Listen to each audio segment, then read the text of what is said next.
In the Arizona Territory, a woman's worth was her obedience. For Ruby Monroe, one act of defiance was all it took for her father to cast her out. Not just from his home, but from the entire world she knew. Jedediah Monroe, the most powerful cattle baron for 1,000 miles, used his own daughter as a bargaining chip, a living sacrifice to the very people he called savages. Thrown to the Chiricahua Apache, she expected a life that would be brutal and short. What she found was a world built on honor, a truth that would shatter her own, and a warrior named Kokum, a man who would defy his own chief, stare into the face of tradition, and declare, "She'll stay by my fire." This is the story of how a prison became a sanctuary, and how a punishment became a destiny. The town of Redemption, Arizona, was carved from dust and ambition, and no man had more of either than Jedediah Monroe. His name was burned onto the flank of every prime steer for 100 miles, and it was etched into the unwritten laws of the territory. His sprawling ranch, the Embarc, wasn't just a ranch, it was a kingdom, and he was its undisputed, iron-fisted king. His daughter, Ruby, was meant to be his princess, a polished jewel to be married off in some strategic alliance that would cement the Monroe dynasty for generations. But Ruby had a sliver of her father's iron will, a trait he couldn't stand in anyone but himself, especially not in a woman. And she had defied him in the most public, most humiliating way possible. She'd fallen for Caleb Fry, a handsome but land-poor ranch hand whose only inheritance was a name Jedediah Monroe had personally ruined in a ruthless land grab a decade earlier. Their secret courtship was a match struck in the dry tinder of defiance, a romance that felt epic and true under the vast, uncaring Arizona sky. It ended, like all such things in Monroe's kingdom, with swift, merciless judgment. Caleb Fry was bullwhipped and run out of the territory, a warning burned into his back never to return, lest his next visit be a short drop from a tall cottonwood. For Ruby, the punishment was far more inventive, far more cruel. For months, the Embarc had been hemorrhaging cattle, brazen, lightning-fast raids that left his best men dead in the dust. These weren't common rustlers. This was a band of Chiricahua Apache from the Dragoon Mountains. They were led by a fearsome war leader named Kokum, whose name was spoken in hushed, fearful tones in the saloons of Redemption. They were ghosts, striking at dawn or dusk and vanishing back into the canyons, leaving nothing behind but dead outriders and the tracks of unshod ponies. Monroe's best men, even a hired detachment of ex-Confederate soldiers under a grizzled mercenary named Captain Finn, couldn't stop them. The losses were becoming unsustainable. Monroe, a man who saw every problem as a nail waiting for his hammer, decided on a different kind of tool. He sent a lone, unarmed Mexican go-between, a man named Hector who knew the Apache ways, with a stunningly brutal proposition: a truce. In exchange for a halt to the raids on Embarc herds, Jedediah Monroe would give the Chiricahua band a prize. Not guns, not whiskey, not even cattle. He would give them his own daughter. The day of the exchange was a furnace blast of late summer heat. The sky was a bleached, cloudless blue. Ruby stood beside her father's buckboard at the designated meeting point, a place of flat, cracked earth known as Apache Pass, a name already stained with the blood of past ambushes and broken treaties. She wore a simple calico dress, now dusty and limp. Her face, usually so full of life and fire, was a pale, emotionless mask. She had cried until she was empty, pleaded until her voice was raw, but her father's heart was a stone. "You brought this on yourself, girl," he'd told her that morning, his voice as cold as a winter river. "You shamed the name of Monroe. You chose a snake over your own blood. Let's see how you like the company of true savages. Maybe you'll learn the value of what you threw away." Now silence stretched across the plain. Monroe sat on his horse, flanked by Captain Finn and a dozen grim-faced riders, their rifles held ready across their saddles. Ruby stood alone a few feet in front of them, the tethered lamb. Then they appeared, not in a rush, but materializing from the heat shimmer and the rocky outcrops like spirits. There were perhaps 30 of them, all mounted on lean, tough ponies. They were sinewy and dark, their long black hair held in place by simple bands. They carried a mix of bows, lances, and captured rifles. They moved with a fluid grace that made Monroe's hired guns look clumsy and stiff. One warrior rode slightly ahead of the others. He was taller than the rest, with a broad chest and a face that seemed carved from the very rock of the mountains he called home. He wore simple buckskin leggings and a breechcloth. A single eagle feather was tied in his hair. His eyes, dark and piercing, swept over the scene, missing nothing. This was Kokum. He didn't look at Monroe. His gaze settled on Ruby, and for the first time, a flicker of something, not pity, but a cold, assessing curiosity, crossed his features. The Apache chief, an older wizened man named Mangus, rode forward to parley with Hector, who translated the chief's guttural words. The terms were confirmed: a white woman for peace, a daughter for cattle. Jedediah Monroe gave a curt nod. The deal is made. Send her over. Captain Finn, a man whose cruelty was a point of pride, dismounted and grabbed Ruby's arm. His fingers dug into her flesh like talons. Time to meet your new hosts, little lady. She stumbled, her legs refusing to cooperate. All the fight had drained out of her, replaced by a paralyzing, bone-deep terror. The stories she'd been told all her life, stories of torture, of unspeakable violation, swirled in her mind. This wasn't just a punishment. It was a death sentence delivered piece by agonizing piece. Finn shoved her forward into the open space between the two groups. She fell to her knees in the dust, the rough ground scraping her skin. She didn't look back. She couldn't bear to see her father's face one last time. Kokum dismounted in a single fluid motion and walked toward her. He moved with the lithe deadliness of a panther. He stopped a few feet away, his shadow falling over her. She squeezed her eyes shut, bracing for the blow, the knife, the hand that would drag her away by the hair. Instead, there was only silence. She could feel his presence, hear the soft whisper of the wind against his buckskins. After a long moment, she forced her eyes open and looked up. He was staring down at her, his expression unreadable. He was not what she expected. There was no frothing rage, no wild savagery in his eyes.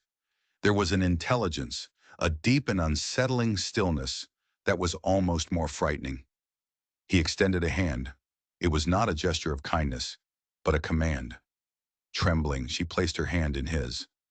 His skin was warm and calloused, his grip firm, but not crushing. He pulled her to her feet as if she weighed nothing. He did not look at her again. He turned and led her toward his pony, her hand still held in his. As they walked, she chanced a single glance over her shoulder. Her father, Jedediah Monroe, had already turned his horse around. He and his men were riding away, leaving a plume of dust to mark their retreat. He hadn't watched to see her fate. The bargain was done. The goods were delivered. For him, the transaction was complete. Kokum lifted her onto the back of his pony, swinging up behind her in one smooth movement. His body was a wall of heat against her back. He gave a sharp command in his language, and the Apache band turned as one, melting back into the landscape from which they had come, taking the daughter of redemption with them into the heart of an unknown, terrifying world. The journey into the Dragoon Mountains was a waking nightmare. Ruby was wedged between Kokum's unyielding body and the pony's wiry mane. Every jolt sent a fresh wave of terror through her. The landscape itself was an enemy, a maze of sun-blasted rock, thorny ocotillo, and towering saguaro that looked like silent, multi-limbed sentinels judging her passage into hell. She tried to hold herself rigid, to avoid any contact with the man who was now her captor, her owner, but the rough terrain made it impossible. With every lurch, she was thrown against his chest, the scent of horse, leather, and something wild and elemental filling her senses. He said nothing to her, his arm a steady, impersonal bar around her waist to keep her from falling. They rode for hours, climbing higher into the mountains. The air grew thinner, cooler. The path they followed was often no path at all, just a seemingly impossible route through treacherous canyons and along narrow ledges that made her stomach clench. The Apache moved with an unnerving confidence, their ponies as sure-footed as mountain goats. Finally, as the sun began to dip below the western peaks, painting the sky in fiery strokes of orange and purple, they entered a hidden canyon. It opened up into a wide, sheltered basin, a secret world tucked away from prying eyes. A stream trickled through the center, lined with cottonwoods and willows. Dozens of wickiups, domed shelters made of brush and hide, were scattered amongst the trees. The air was filled with the smell of wood smoke and roasting meat. This was the Chiricahua Rancheria. As they rode in, the camp came alive. Women stopped their work, their dark eyes following Ruby with open curiosity and, in many cases, outright hostility. Children who had been laughing and playing fell silent and stared, pointing with small, dusty fingers. Ruby felt 1,000 eyes on her, stripping her bare, judging her. She was an alien creature, a symbol of the white world that had brought them so much pain. Kokum slid off the pony and then, with the same impersonal strength, lifted her down. Her legs were so numb and shaky that she nearly collapsed. He held her upright for a moment, his hands on her upper arms, before releasing her. He spoke to the chief Mangus, a short burst of guttural words. The old chief nodded, his gaze lingering on Ruby with a look that held no warmth. Then Kokum turned and walked away, leaving her standing alone in the center of the camp. The feeling of abandonment was absolute. She was a stray dog kicked into a wolf pack. A woman whose face was a mask of wrinkles and whose eyes held the wisdom of ages approached her. She carried a gourd of water. "Drink," the old woman said, her voice raspy. Her English was heavily accented but clear. Ruby, her throat a desert of dust and fear, took the gourd with trembling hands and drank. The water was cool and sweet, the most wonderful thing she had ever tasted. "My name is Nalan," the woman said. "Kokum's mother is long gone to the spirits. I will show you what you must do."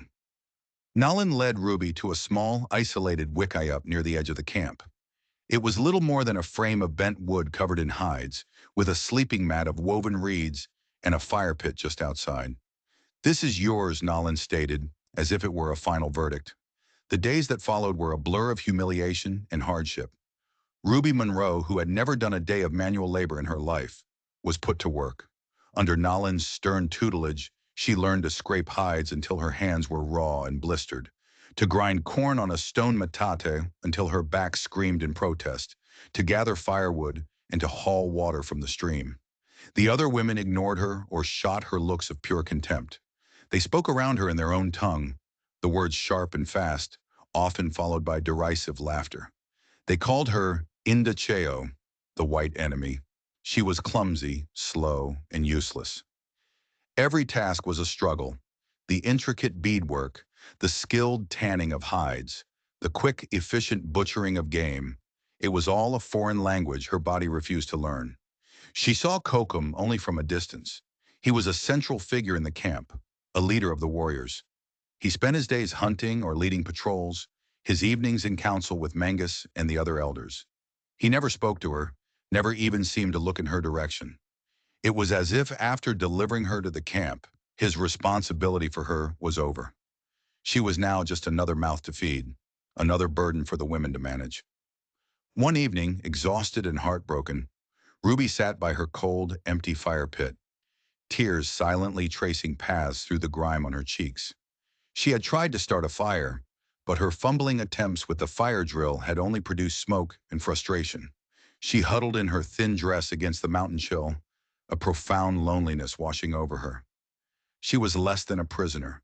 She was a ghost, haunting the edges of a life that was not her own. A shadow fell over her. She looked up to see two young warriors, their faces arrogant and cruel. They were boys, really, no older than 18, but their eyes held a man's malice. One of them, named Chato, had been particularly hostile towards her. "The white enemy is cold," Chato sneered in broken English, nudging the useless fire drill with his foot. "Maybe she needs warming." The other warrior, Dota, laughed. They stepped closer, their intentions a palpable threat in the twilight. Ruby's heart hammered against her ribs. She scrambled backwards, her hand closing around a fist-sized rock, a pathetic defense. "Leave her," a low voice commanded from the darkness. Kokum stepped into the faint firelight from a nearby wickiup. He had approached with no sound. His face was set like granite, his eyes fixed on the two younger warriors. Chato bristled, trying to stand his ground. "She is Inda. She is a slave, a spoil of the truce. She is for any man who wants—" Kokum moved faster than Ruby could follow. In 2 long strides, he was in front of Chato, his hand grabbing the front of the young warrior's breechcloth and lifting him half off the ground. Kokum's other hand rested on the hilt of the knife at his belt. He didn't shout. He spoke in a low, deadly hiss in the Apache language. The words were unintelligible to Ruby, but their meaning was brutally clear. It was a threat, a promise of swift and terrible violence. Chato's arrogance evaporated, replaced by wide-eyed fear. He stammered a reply, his hands up in a gesture of submission. Kokum shoved him back. Chato and Dota stumbled away, casting one last hateful look at Ruby before disappearing into the shadows. Silence descended again. Kokum stood for a long moment, his back to her, looking out into the darkness where the 2 warriors had fled. Then he turned. He walked to her fire pit, knelt, and took the fire drill. With a few deft, practiced motions, a blur of his hands and a wisp of smoke, a tiny ember glowed. He carefully transferred it to the tinder she had gathered and blew on it gently. A small flame flickered to life. He rose and looked down at her, his face illuminated by the growing fire. His expression was as unreadable as ever. "You will learn," he said, his voice a low rumble. It was the first time he had spoken to her since the day of the exchange. Then he turned and walked back to the center of the camp, leaving her alone with the warmth of her new fire. It was a small flame, but in the vast, cold darkness of her despair, it felt like the sun. For the first time, she saw not a savage, but a man. A complex, dangerous man who had, for some reason she could not comprehend, just saved her. The fire Kokum had started for her marked a subtle shift in the currents of the camp. The open hostility from the other women didn't vanish, but it softened at the edges. Chato and his friend kept their distance, their taunts silenced by the memory of Kokum's quiet rage. Ruby was still an outsider, but she was now an outsider with a silent, formidable protector. Nalin's tutelage also changed. The lessons remained hard, but a new element crept in: stories. As they worked, grinding mesquite beans into flour or weaving watertight baskets from yucca fibers, Nalin began to speak of her people. She spoke of Usin, the giver of life, and of the mountain spirits, the Gan, who danced to heal the sick. She taught Ruby the Chiricahua names for the mountains, the plants, the animals. She gave the hostile landscape a new language, a new meaning. Ruby, in turn, began to change. The initial terror receded, replaced by a weary resilience. Her hands, once soft and pale, were now tanned and calloused, her muscles hardened by labor. She learned to move with purpose, to anticipate the needs of the camp, to read the sky for signs of rain. She learned to be silent, to watch, to listen.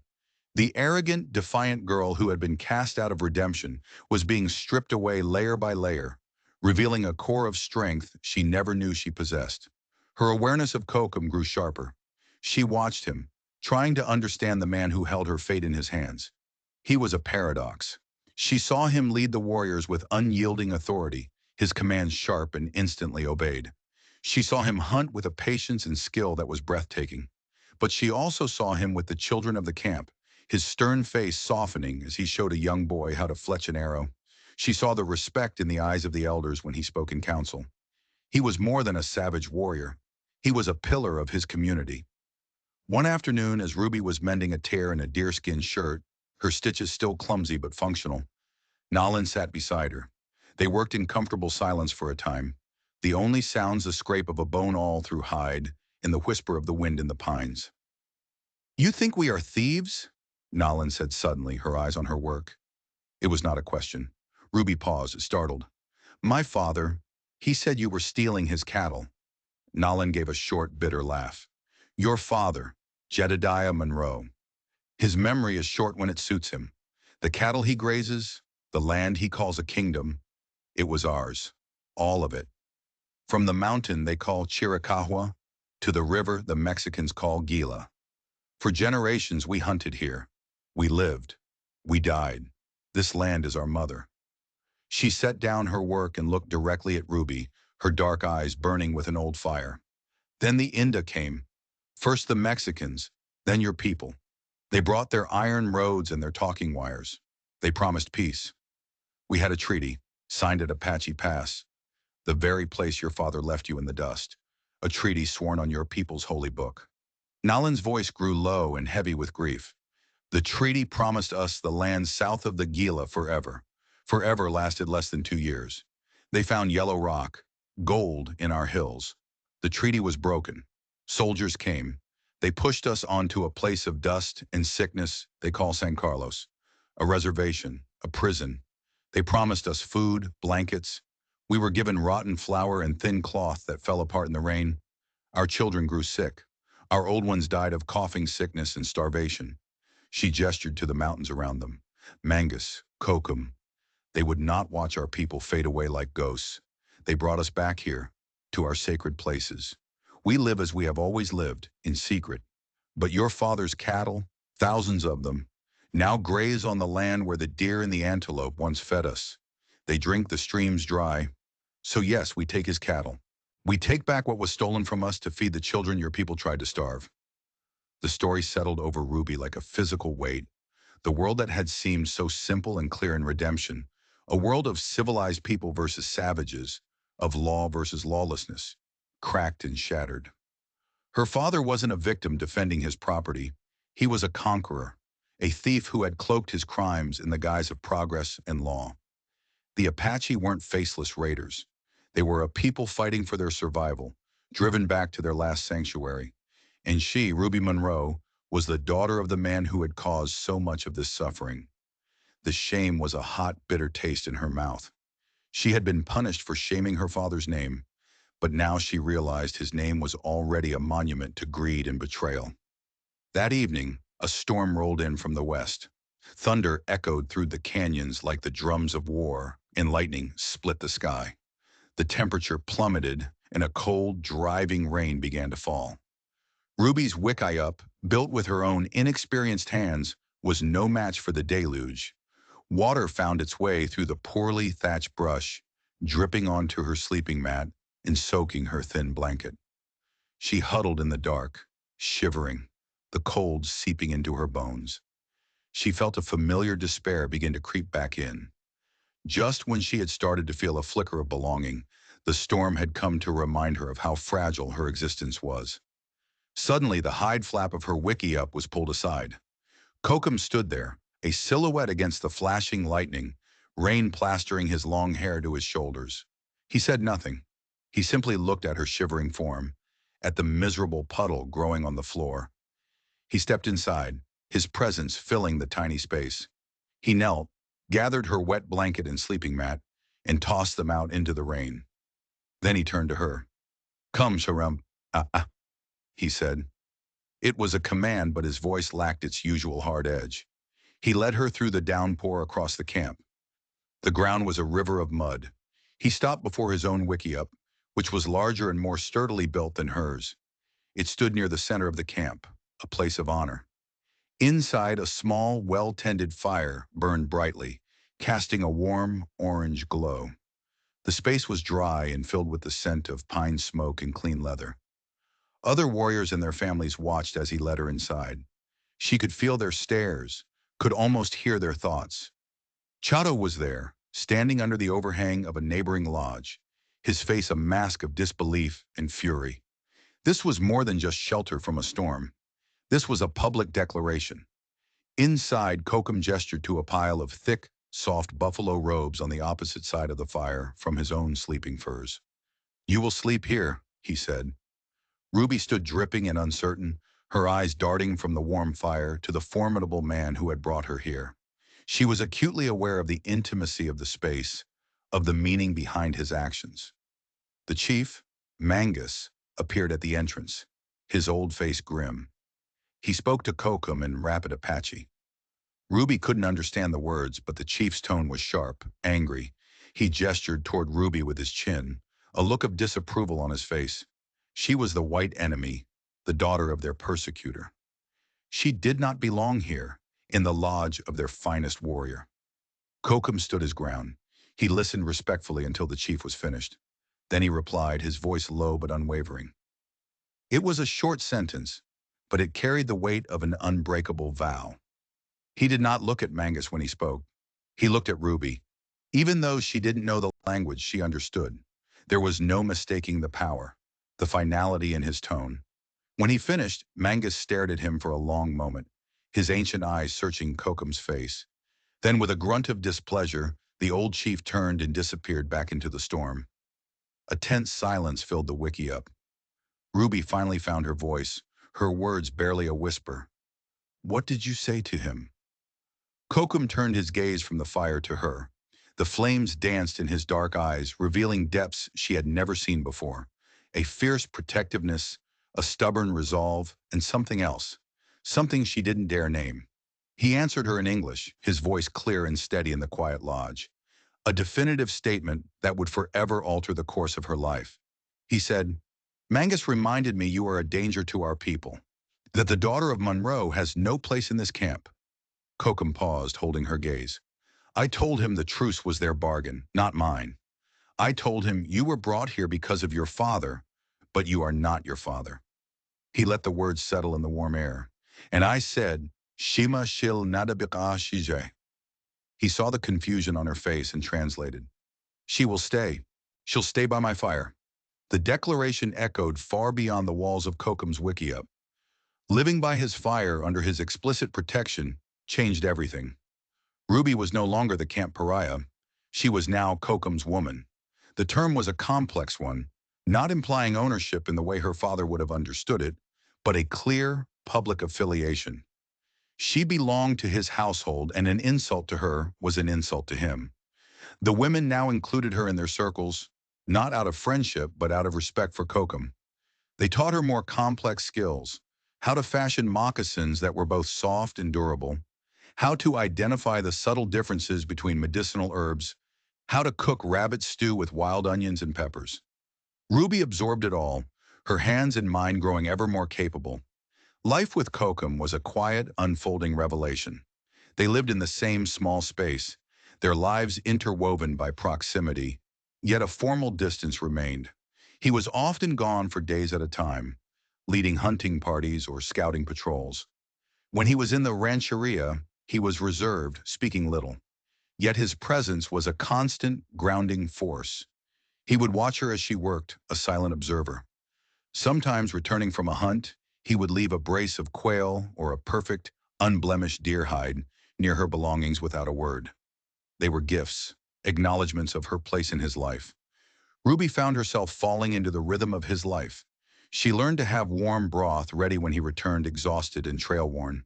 She took pride in keeping his lodge clean and his sleeping furs aired. These were not the chores of a slave, but the actions of a partner building a shared existence in a harsh world. A slow, tentative trust began to grow between them, nurtured in the silence and the shared space by the fire. She found herself admiring his steady leadership, his deep connection to his land and his people, and the quiet integrity that governed his every action. The memory of Caleb Fry, the boy who had sparked her initial rebellion, faded into a pale, insignificant ghost of a life she no longer recognized. This fragile peace was shattered one sun-drenched afternoon. A pair of Apache scouts returned to the canyon at a gallop, their faces urgent. They spoke rapidly to Mangus and Kokum. A party of white men was ascending the lower canyons. Not soldiers, the scouts reported, but a small group led by a man wearing a silver star. A lawman. They were moving slowly, deliberately, as if they knew exactly where they were going. A cold dread, sharp and familiar, pierced Ruby's newfound sense of security. A lawman could only be from one place, redemption, and he could only be there for one reason. Kokum sought her out, his face a thundercloud. "A sheriff comes. His name is Coleman. Do you know this man?" Ruby's blood ran cold. Sheriff Bo Coleman. Of course she knew him. He was a tall, handsome man with pale blue eyes and a politician's smile. Her father had handpicked him for the job of sheriff, funding his campaign and ensuring his loyalty. Coleman had been a frequent guest at the Embassy, and before Caleb, he had even tried to court her, his intentions sanctioned and encouraged by her father. She had always found something cold and calculating behind his charming facade. "Yes," she whispered, "I know him. He works for my father." Kokum's jaw tightened. "He claims he comes in peace. He says he is here to rescue the captive daughter of Jedediah Monroe." The word rescue was a mockery. This wasn't a rescue. It was an intrusion, a violation of the world she now called home. The Council of Elders was divided. Mangus, ever cautious, feared a trap. The memory of broken treaties was burned into his soul. Others, like the fiery warrior Chado, saw it as an opportunity. Let them come, he argued. We can kill them all and take their guns and horses. Kokum was silent for a long time, listening. Finally he spoke. To kill a sheriff under a flag of peace will bring the whole U.S. Army down on us. We are hidden, but we are not invisible. Let him come into the camp. Let us hear his words. But he will come alone. His men will wait at the mouth of the canyon. The decision was made. Kokum himself rode down to meet the party. Ruby watched from a high ledge, her heart a frantic drum. She saw Kokum parley with Sheriff Coleman. After a tense negotiation, Coleman handed his gun belt to one of his deputies, a hulking man she recognized as Frank Patterson, and began the walk into the rancheria alone, escorted by Kokum. When Bo Coleman walked into the camp, he was the picture of civilization clashing with the wild. His black coat was immaculate, his boots polished, his silver star gleaming in the sun. He stopped in the center of the camp, his eyes scanning the wiki-ups and the silent, watching faces of the Apache. Then his gaze found Ruby. A broad, confident smile spread across his face. Ruby, my God, child, we've been worried half to death. Your father has been beside himself. He started towards her, his arms open as if to embrace her. She instinctively took a step back, moving closer to the entrance of Kokum's lodge. Kokum had positioned himself nearby, his arms crossed, his face an unreadable mask of stone. Coleman's smile faltered for a fraction of a second before he recovered. It's all right. You're safe now. I've come to take you home. This is my home, Ruby said, her voice stronger than she expected. Coleman's eyes flickered with surprise, then settled into a look of patronizing pity. Ruby, listen to me. I know you've been through a terrible ordeal. These people, they can play tricks on the mind. Stockholm Syndrome, the doctors call it. You formed an attachment to your captors as a means of survival. It's perfectly understandable, but it's not real. He lowered his voice, making it confidential, soothing. Your father, he made a terrible mistake, a decision made in anger and grief. He regrets it more than you can ever know. He sent me to make it right. He wants his daughter back. The words were a poisoned dart aimed at the heart of her old life, her old loyalties. For a moment she wavered. Could it be true? Could her father have had a change of heart? The thought of her comfortable bed, of clean sheets and familiar food, pulled at her. He is lying. Kokum's voice was low and flat. He hadn't moved, but his presence seemed to suck the air out of the space between them. Coleman shot him a venomous look before turning his charming smile back on Ruby. Don't listen to him. What could he possibly know of a father's love? I have a wagon waiting. Fresh clothes, food. We can be back in Redemption by tomorrow night. Just come with me, Ruby. Come home. Ruby looked from Coleman's smooth, persuasive face to Kokum's stern, unyielding one. One represented the world that had made her, then betrayed and discarded her. The other represented the world that had taken her in, tested her, and ultimately given her a place to belong. Why now, Bo? She asked, her voice steady. It's been months. Why come for me now? Coleman's eyes shifted slightly. It took time to track you. These mountains are a maze. Your father hired the best Pinkerton agents, but they failed. I had to follow the trail myself. It was a plausible lie, but it didn't feel true. There was something else at play here, an undercurrent she couldn't quite grasp. I will think on your offer, Sheriff, she said, using the formal title as a shield. I need time. Coleman's smile tightened. This was not going according to his plan. Of course, don't take too long. My men are exposed down there. We can't wait forever. He gave a curt nod and, escorted by two silent warriors, walked back toward the canyon mouth to rejoin his men. That night, the camp was filled with a new tension. Ruby lay by the fire in Kokum's lodge, but she could not sleep. Coleman's words had unsettled her, not because she believed them, but because she knew they were a lie. But what was the purpose of the lie? Kokum sat on the other side of the fire, sharpening the blade of his knife with a whetstone. The rhythmic shh, shh of steel on stone was the only sound. "The man with the star has a serpent's tongue," he said without looking up. "I know," Ruby replied softly, "but I don't understand why. If my father truly wanted me back, he would have sent an army, not just 2 men." Kokum set down his knife. "Your father does not want his daughter back," he said, his eyes meeting hers across the flames. "He wants his secret buried." The words hung in the air, cold and heavy. "What secret?" "The one you now carry," Kokum said. "The truth. You know why we take his cattle.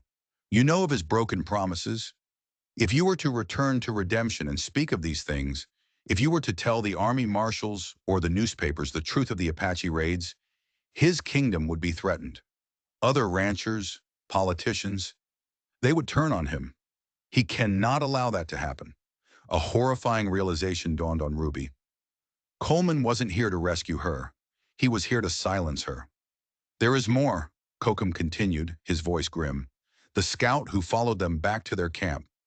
He overheard the sheriff talking with his deputy, the big one, Patterson. The sheriff was angry you did not come with him right away." Kokum's eyes narrowed. "The deputy said, 'What if she won't come peaceful?' And your Sheriff Coleman replied, 'Then she doesn't come back at all.'"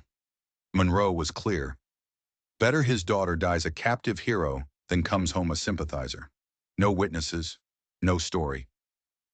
The world tilted on its axis. Her father had not sent a rescuer. He had sent an executioner. The plan was clear. Coleman would attempt a heroic rescue, and in the ensuing battle with the savage Apache, the poor, tragic daughter of Jedediah Monroe would be killed. Coleman would return a hero. Her father's secrets would die with her in the mountains, and the official story would be sealed forever.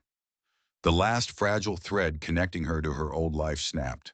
There was no going back. There was nothing to go back to. Her father had not only cast her out, he had now signed her death warrant. She looked at Kokum, at the fierce loyalty in his eyes, at the firelight that warmed the lodge that had become her sanctuary. She had been sent to the Apache as punishment, but her true enemies, the true savages, were the men of her own blood. "He will not take me," she said, her voice shaking, not with fear, but with a cold, hard rage. "He will not have me." Kokum picked up his knife. He did not smile, but a look of grim satisfaction settled on his face. "I know. Now you must sleep. Tomorrow we will show the serpent what it means to enter the home of the eagle." Dawn broke, painting the eastern cliffs in hues of rose and gold. But the beauty of the morning was lost on Ruby. She had spent the night forging a plan, her mind a whirlwind of fear, fury, and a desperate, cunning resolve. She would not be a victim in this story, not again. She would not be the tragic captive, the pawn in her father's game. She would use the knowledge she had gained in this canyon, this place that was meant to be her prison, to turn the tables on her hunters. She explained her idea to Kokum, her voice low and urgent in the pre-dawn stillness. He listened intently, his dark eyes never leaving her face. When she finished, a slow, dangerous smile touched his lips for the first time. It was a look of profound respect. He saw not the helpless white woman, but a warrior in her own right. "It is a good plan," he said. "The cunning of the coyote. Chato will not like it. He wants blood. But Mangus will see the wisdom. It uses the white man's own arrogance against him." As Kokum went to speak with the chief, Ruby prepared. She dressed not in the sturdy buckskin dress Nalin had helped her make, but in the tattered calico she had worn the day she arrived. She rubbed dust into her hair and smudged dirt on her cheeks, transforming herself back into the picture of a desperate, broken captive. By mid-morning, Sheriff Coleman and his deputy, Frank Patterson, were growing impatient. They stood at the designated waiting spot at the mouth of the canyon, the sun beating down on them. "She's not coming," Patterson grumbled, wiping sweat from his thick neck. "The chief probably slit her throat last night. We should just go in there, guns blazing, finish this." "Patience, Frank," Coleman said, his voice smooth and controlled, though his eyes were hard with frustration. "Monroe wants this to look right. A failed negotiation, a desperate rescue attempt. It has to be clean." Suddenly they saw movement. A lone figure was stumbling down the rocky path from the rancheria. It was Ruby. She was running, casting fearful glances over her shoulder, her face a mask of terror. "Help me!" she screamed, her voice echoing off the canyon walls. "Please, help me!" Coleman's predatory instincts took over. This was it. The girl had made a run for it. This was even better than his original plan. "Stay here, Frank," he ordered, pulling his Colt Peacemaker. "Cover me." He ran forward to meet her, his face a perfect mask of heroic concern. "Ruby, I'm here. You're safe." She collapsed into his arms, sobbing. They were going to... They were going to kill me. The chief, he said I had brought a curse on them. Her acting was flawless, born of real terror and real rage. Coleman held her, his hand patting her back in a show of comfort, while his cold eyes scanned the rocks above for any sign of pursuit. He saw nothing. "It's okay. It's all over now," he soothed. "Let's get you out of here." He began leading her back towards Patterson. "The big warrior, Kokum, he tried to stop me," she gasped, playing her part to the hilt. "He's coming. He's sworn to drag me back." This was the key. She had planted the seed.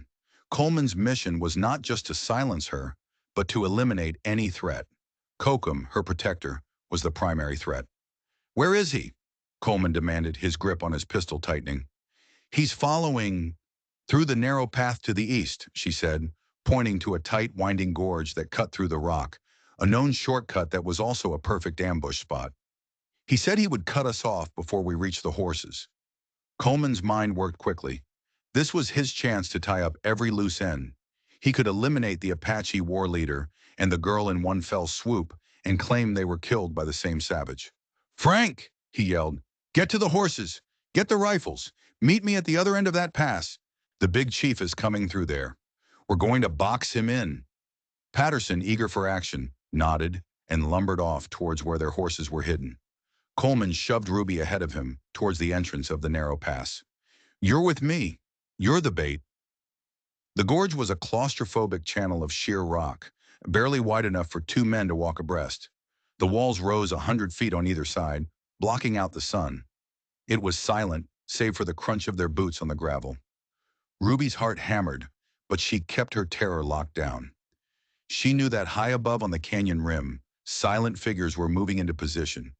Kokum, Chato, and a dozen other warriors were watching, waiting. They rounded a sharp bend.